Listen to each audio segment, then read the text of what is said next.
Halo teman-teman mahasiswa, kali ini kita akan belajar tentang silika nanopartikel atau SiO2, Properties and Application.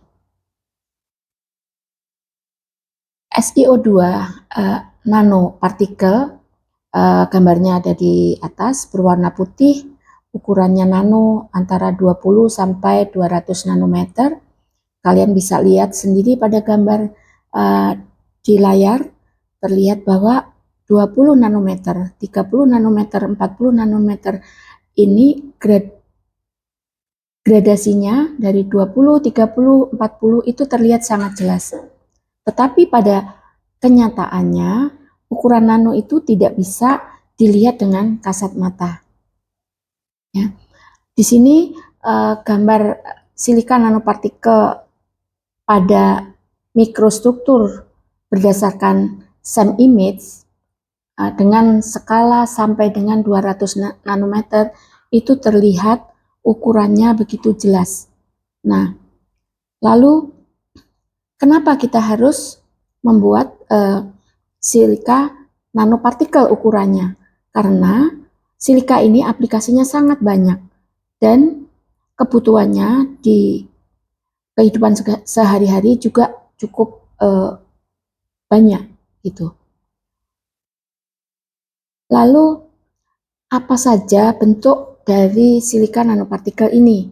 Ada dua jenis silika nanopartikel. Yang pertama adalah tipe P atau porous particle dan tipe S spherical particle. Tipe P itu mempunyai rata-rata pori atau rate porinya itu sekitar 0,611 mm per gram. Lalu specific surface area atau SSA-nya 640 meter kuadrat per gram, dan UV reflectivity itu lebih besar dari 85% untuk tipe porous, sedangkan tipe S atau spherical memiliki ultraviolet reflectivity lebih besar dari 75%. Nah, kemudian sifat lainnya ada density untuk ukuran metrik 2,4 gram per cm kubik, kemudian setara dengan 0,086 pound per inch pangkat 3, kemudian memiliki molar mass 59,96 gram per mol, melting point 1600 derajat Celcius, dan boiling point 2230 derajat Celcius. Anda bisa bayangkan bahwa material ini sangat stabil pada suhu tinggi, sehingga aplikasinya sangat banyak. Nanti kita akan lihat apa saja aplikasi untuk silika nanopartikel ini.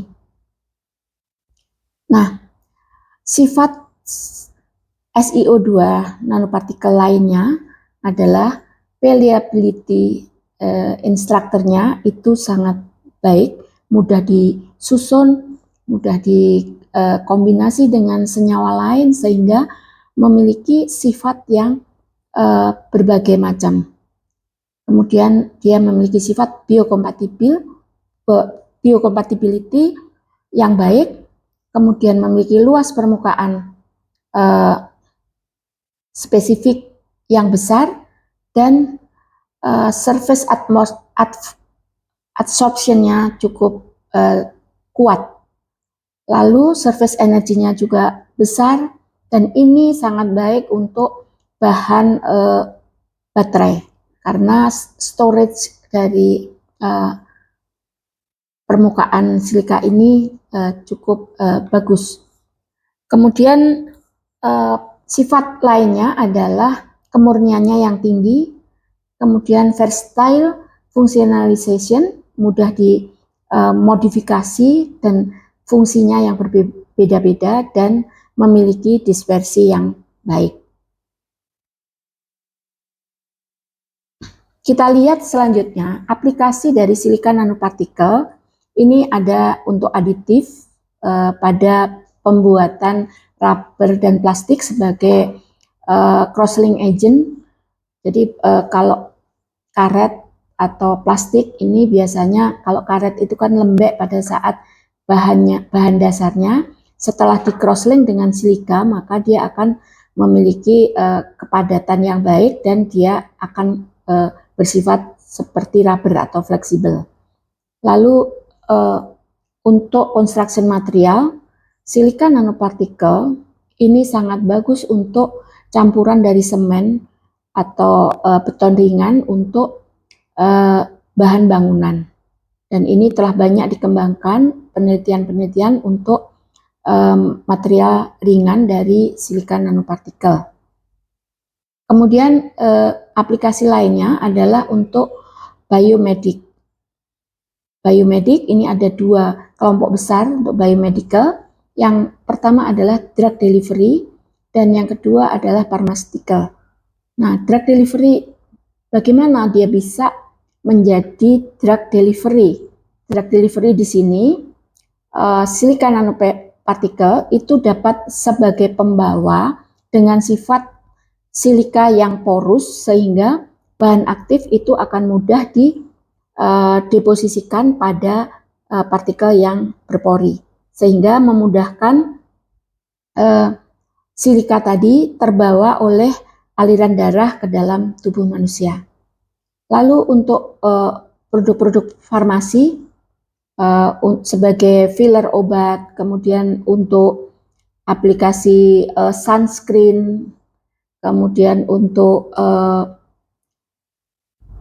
pasta gigi, implan, dan masih banyak lagi yang bisa dikembangkan dari material silika nanopartikel. Kemudian untuk aplikasi bioteknologi, silika berperan juga sebagai anti-mikrob atau antibakteri, juga dapat dikombinasikan dengan enzim aktif untuk dapat digunakan pada produk-produk bioteknologi. Kemudian sebagai katalis, silika juga dapat dikombinasikan dengan jenis mineral lainnya atau logam, sehingga silika dapat berfungsi sebagai pusat aktif katalis logam tersebut pada permukaan maupun pada partikel yang berpori. Lalu sebagai pigmen, di sini contohnya adalah untuk cat nano itu memiliki sifat yang lebih baik, lebih halus dibandingkan dengan cat yang chemical biasa.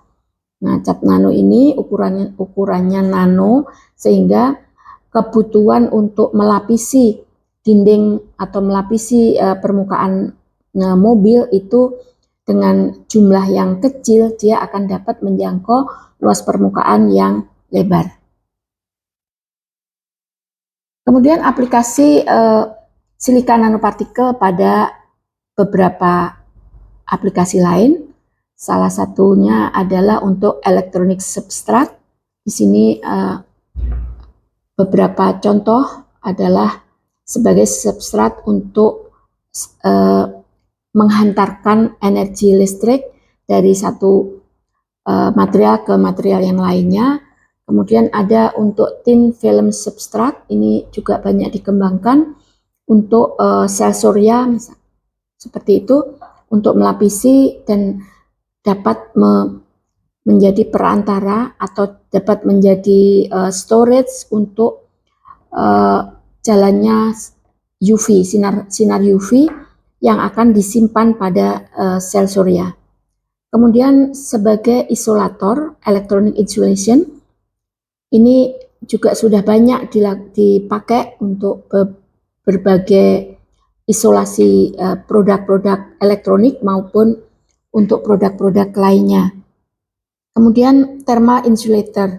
Thermal insulator karena kita lihat tadi propertiesnya boiling point, melting point-nya sangat tinggi di 1600 sampai 2000 sekian, itu akan membuat sifat dari silika ini sebagai thermal insulation sangat baik.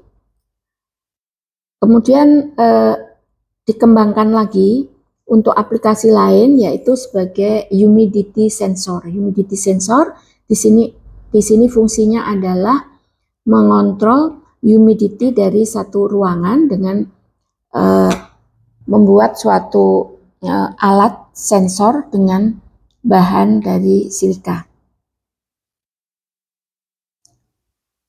Aplikasi yang lain yaitu untuk silika nanopartikel adalah sebagai polimer nanokomposit. Banyak juga beberapa komposit yang dikembangkan dipadukan antara material silika berukuran nano dengan material polimer. Beberapa material itu telah dikembangkan melalui riset. Ini ada sumber pustakanya, kalian bisa membaca dari review tersebut. Kemudian untuk stationary pass for HPLC. HPLC itu adalah alat untuk mendeteksi suatu material, komposisi suatu material dengan cara high performance liquid chromatography, yang di sini silika dipakai sebagai untuk merubah fasa dari bahan, katakanlah bahannya liquid menjadi uap, atau memecah berdasarkan titik didihnya atau titik lelehnya untuk mengukur seberapa banyak komponen yang akan diuji dengan HPLC ini keluar dari stationery tersebut. Kemudian ada biosensor, silika untuk aplikasi biosensor. Ini prinsipnya adalah sebagai sensor seperti tadi. Beberapa silika itu dikombinasikan dengan bahan-bahan lain yang berfungsi untuk sensor suatu topik atau suatu titik yang akan dilihat.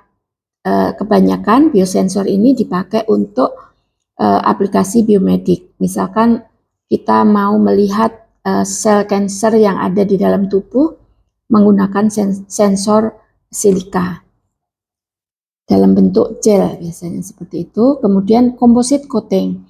Nah, silika juga dikompositkan dengan bahan-bahan lain seperti nanoselulose, TiO2, ZnO2 dan sebagainya, yang berfungsi sebagai pelapis pada berbagai material lainnya. Demikian kuliah kali ini. Anda dapat mempelajari dari sumber-sumber referensi yang saya berikan linknya tersebut untuk bisa didiskusikan pada pertemuan selanjutnya.